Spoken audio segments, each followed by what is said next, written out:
Encantadia at ang mga engkantadong nakatira rito, bahagi tayo nila. Huwag kang matakot, Emihan. Maging matatag ka. May kulit niyo.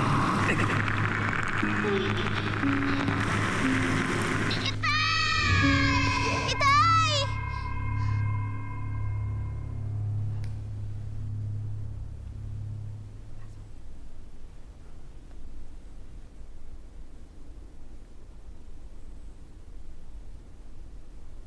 Avesa la sangre, ase ese aves madeta.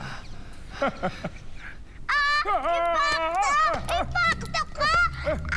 Tiyanak! Tiyanak ka! Umalis ka dito! Hindi ako tiyanak! Dito! Senda SB Mahal Sangre! Isa akong Adam yan! SB Imaw! Adam yan?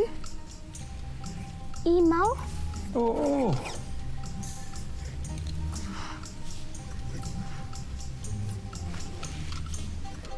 Ah! Ikaw yun!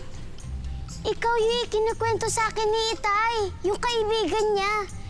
Yung pinuno ng Adam yan. SB Ika Sangre. Tama ka! Ngunit bakit kanya na itsura niyo? At nasan ako? Nandito ka sa Lereo. Sa lupain ng mga diwata at kakaibang nilalang na gaya ko. Weh, di nga. Ha? Anong we? Nagsisinungaling ka lang eh.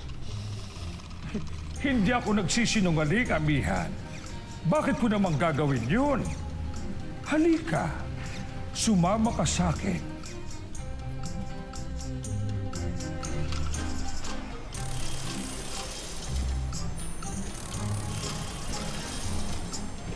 Maligayang pagdating sa Lereo, Amihan. Masayang pagbabalik dito sa Encantadia.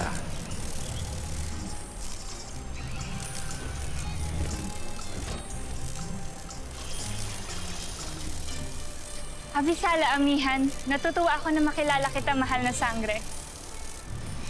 Ang ganda-ganda mo, ang cute-cute.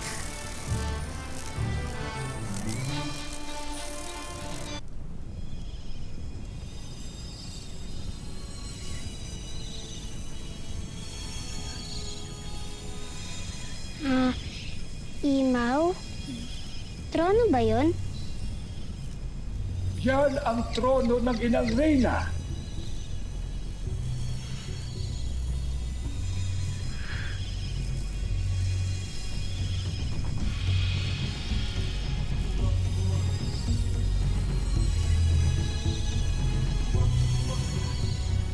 Maligayang pagdating, Amihan. Parang kilala ko po kayo. Amihan, siya si Minea, ang reyna ng mga diwata. Siya ay walang iba kundi ang iyong ina. Ina? Kayo po ang nanay ko? Ako nga, anak. Matagal din ako nanabig sa'yo. Lubhang napakasaya ko na nandito ka na. Pero, bakit ngayon lang po tayo nagkita?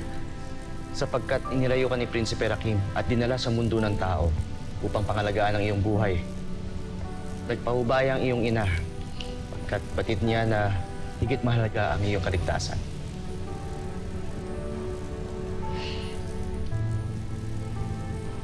Ngunit nalaman ng mga hator kung nasaan kayo ng iyong ama.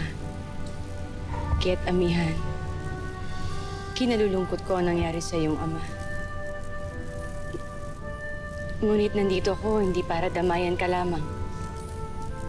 Nandito ako sapagkat nais ko iparamdam sa iyo ang yakap ng isang ina. Maaari ba yon? Hindi po ako makapaniwala na totoo po pala ang kwento ni Itay noon. Lalong hindi rin po ako makapaniwala na may nanay pa po pala ako. Kaya opo, gusto ko rin po kayong mayakap.